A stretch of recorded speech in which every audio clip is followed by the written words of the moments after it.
Hello, my dear friends. Dear friends, I have brought for you one of the most important poems from Walt Whitman. You know that the most important American poet of the 19th century, who is called the father of free verse. This poem that I have brought for you is Song of Myself. This is the title of this very important poem. This poem, along with 11 other poems, untitled, remember this, untitled, published for the first time in the collection Leaves of Grass, in the first edition of the Leaves of Grass, in the year 1855. Remember that. 1855 was the year this poem, along with 11 other untitled poems, were published as the part was published as the part of the first edition of Leaves of Grass. Remember this. And it was in the year 1881 this poem got this title, Song of Myself, in which the poet is celebrating the whole humanity. Right in the beginning, it will seem to us, we'll get a feel that he's been celebrating himself. He's been celebrating the Americans, or he's been celebrating being Americans. But when we'll have a close look of this poem from the close quarters and we'll go deep, we'll realize that actually just Whitman, a transcendentalist, you can say this, a realist, a romantic, you can say that, is celebrating the whole humanity. This whole humanity is like a festival for him, like a grand festival for him, that one and all should celebrate. And he is celebrating. So now let's look at, see, one thing before starting, I would like to tell you that this is a very long poem divided into 52 sections or cantos or stanzas, probably in the hind brain of just Whitman.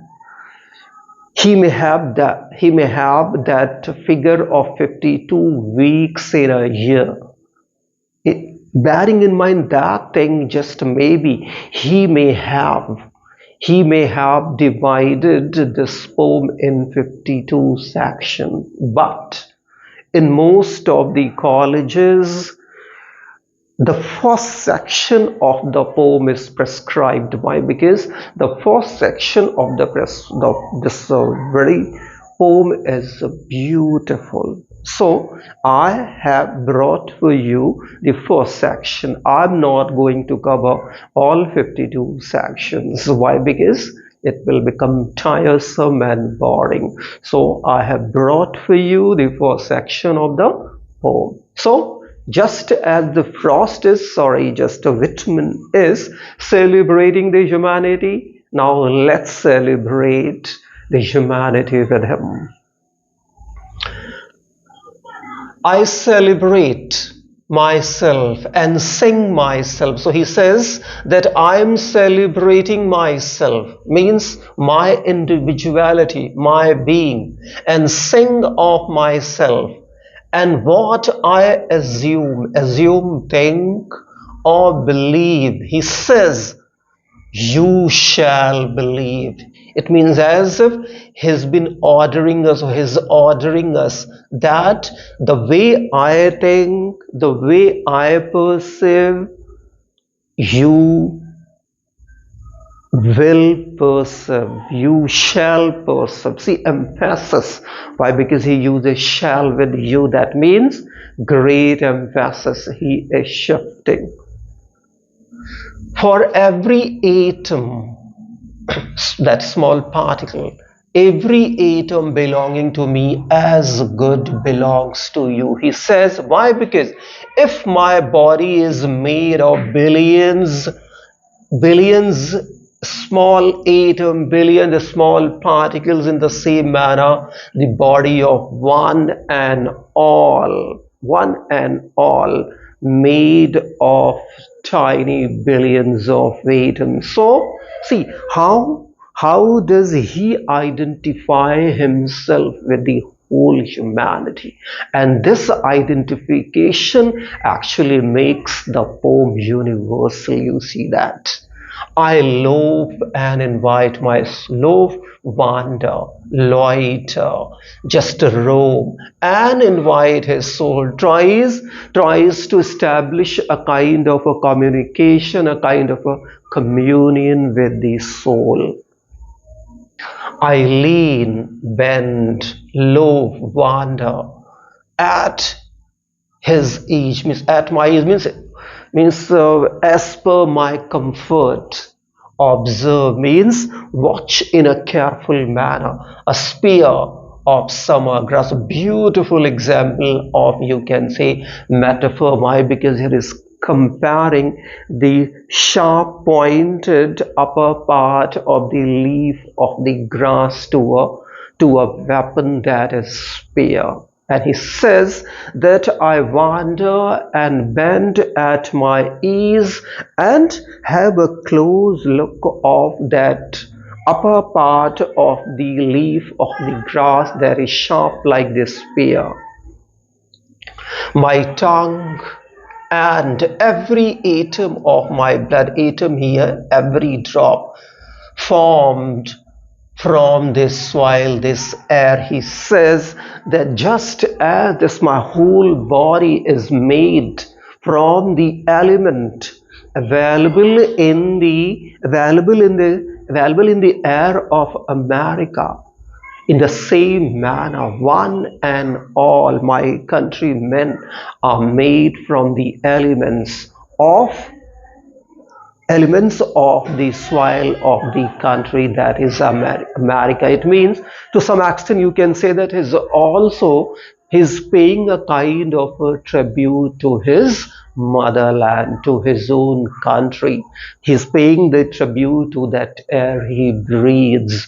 He's paying tribute to the land he lives on. He says, born here of parents, born here from parents the same, and their parents the same. So he says that my parents were born here on this land, on the soil of America, and the parents of my parents born, and the parents of my parents, they were also born in this soil. Means my parents born here, my just grandparents were born here, and my great grandparents born here. So see, he wants to show that strong bond of that lineage. Somehow he belongs to, somehow he descends. So for centuries he's been connected somehow to this. He's bound to this land, soil or land of America. So see his belongingness. He says, I now 37 years old, perfect health begins. So it means the poem, when the poem was written, when he composed the poem, he was enjoying perfect health. He was in a perfect mental and physical and psychological state. on a very positive frame of mind. You know that why? Because in the later phase of his life, he was down with a certain disease. Paralysis had badly struck him, and he remained invalid for as many as 30 years of his own life, last 30 years of his own life. So when he wrote the poem, he was 37, absolutely healed and healthy, enjoying the heaven of the health, you can say that. So he says, hoping to cease not until death, and he says, I'm 100% sure that I'm going to celebrate the humanity, I'm going to celebrate this life, I'm going to celebrate the health until I die. Creeds means religions, schools means set of beliefs in abeyance, suspension. He says, for a moment, for a temporary period of time, I want to suspend all my religious thoughts. I want to suspend my all beliefs. Why? Because the religion and somehow the different kinds of the belief or different belief system somehow divide the people, somehow disintegrate the country, somehow very dangerous for the country. And it's all because of that. For a certain period of time, I want to suspend them. But he knows it is almost impossible to suspend because they are prevalent in such a manner that it is almost impossible to suspend them. He says, retiring back while suffice so much adequate, means these beliefs are so much, they have taken the roots in such a strong manner that it is almost impossible to forget them. But he says, I want to try to suspend them for a moment. But he says, what they are, but never forgotten. But he says it is almost impossible to just suspend the to suspend the religious beliefs and that different belief systems of the people that just somehow divide and break. I harbor means whole, good or bad. So he says that a man is a sum of good and bad.